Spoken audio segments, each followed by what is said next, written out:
इधर योगी आदित्यनाथ से सफाई कर्मचारी ने लगाई गुहार, उधर मिल गया न्याय। बेवफा पत्नी के आशिक को मिली सरेआम सजा। ज्योति मौर्य और उसके आशिक का ऑडियो हुआ वायरल। सफाई कर्मी ने कहा, जो मैंने कहा था वो सब सच निकला, मेरी बीवी बेवफा है। सफाई कर्मी ने हीरा ठाकुर की तरह बीवी को बनाया था एसडीएम, लेकिन अधिकारी के साथ कमरे में पकड़ी गई, उड़ा दी रिश्ते की धज्जियां।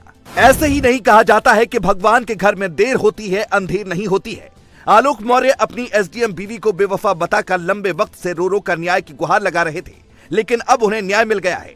ज्योति ने जो सपने में भी नहीं सोचा था वही अब उनके साथ हो गया। अब रिश्ते की धज्जियां उड़ाकर आशिक के साथ आशिकी करना भारी पड़ गया। जरा सोचिए, एक ऐसा पति जो दिन रात मेहनत कर अपनी पत्नी को एसडीएम बनाने के लिए अपने घर वालों से लड़ जाता है, माता पिता से विद्रोह कर देता है, दिन रात सफाई कर्मी के तौर पर मेहनत कर बीवी के लिए पैसा इकट्ठा करता है। जब उसे बेवफाई मिली होगी तो वो कितना टूटा होगा। एसडीएम ज्योति को यही लग रहा होगा कि अब वो बड़ी अधिकारी बन गई हैं, तो सफाई कर्मी जैसे पति का उनकी जिंदगी में क्या काम है। शायद उन्होंने ये भी सोचा हो कि अब क्योंकि वो बड़ी अधिकारी हैं, ऐसे में सफाई कर्मी पति उनका क्या बिगाड़ पाएगा, इसीलिए उन्होंने ये सारा खेल किया। लेकिन अब जो खेल भगवान ने उनके साथ कर दिया है उसका जवाब ही नहीं है। ऐसे ही नहीं कहा जाता है कि उत्तर प्रदेश में योगी बाबा सभी के साथ न्याय कर देते हैं। आलोक ने आरोप लगाया था कि ज्योति मनीष दुबे नाम के कमांडेंट के साथ आशिकी कर रही थी। उन्होंने रंगे हाथ ज्योति को पकड़ने का भी दावा किया था और तभी से वो लगातार रो रो कर न्याय की मांग कर रहे थे। बीते एक हफ्ते से लगातार ज्योति मौर्य और आलोक मौर्य की चर्चा हर कोई कर रहा है, क्योंकि फिल्मों में तो अब तक ऐसा देखने को मिला जब पत्नी ने पति से बेवफाई की हो, लेकिन वास्तविक जिंदगी में ऐसा कम ही देखने को मिलता है।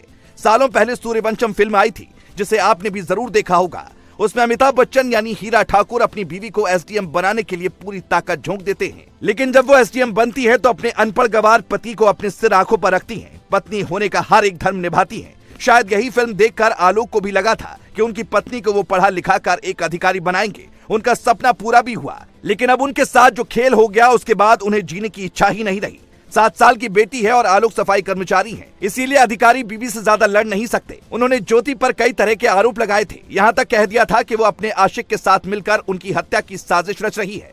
लेकिन जैसे ही इस मामले ने तूल पकड़ा, ज्योति ने अपने पति के खिलाफ मुकदमा दर्ज करवा दिया। पर इसके बावजूद आलोक का मनोबल नहीं टूटा और उन्होंने योगी आदित्यनाथ से इस मामले में गुहार लगा दी। कई तरह के चैट सोशल मीडिया पर वायरल हुए, लेकिन तब हर कोई हैरान रह गया जब एक ऑडियो क्लिप भी आलोक ने दुनिया के सामने पेश कर दी, जिससे ज्योति अपने पति से बेवफाई कर रही थी या नहीं, दूध का दूध और पानी का पानी हो गया। लेकिन अब भगवान ने उनकी सुन ली है और कमांडेंट मनीष दुबे के खिलाफ विभागीय जांच के आदेश दिए गए हैं, जिसकी रिपोर्ट जल्द आ जाएगी। जैसे ही रिपोर्ट सामने आएगी, तुरंत होमगार्ड मुख्यालय की तरफ से मनीष पर कड़ी कार्रवाई की जा सकती है।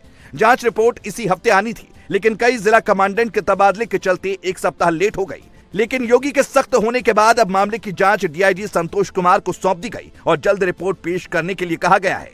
आलोक के मुताबिक उनकी पत्नी ज्योति और मनीष दुबे 2020 से एक दूसरे को जानते हैं। इतना ही नहीं, उन्होंने ये भी दावा किया कि दोनों ने उनके पीठ पीछे अवैध संबंध भी बनाए हैं। लेकिन ये वाकई में काफी हैरान करने वाली बात है कि जिस पति ने पूरी जिंदगी मेहनत कर अपनी पत्नी को उसके पैरों पर खड़ा किया, उसी ने ही उसके साथ खेल कर दिया। लेकिन योगी आदित्यनाथ जिस तरह से सभी के साथ न्याय करते हैं, उम्मीद की जा रही है कि आलोक मौर्य के साथ भी न्याय होगा और उनकी जिंदगी वापस पटरी पर लौट आएगी।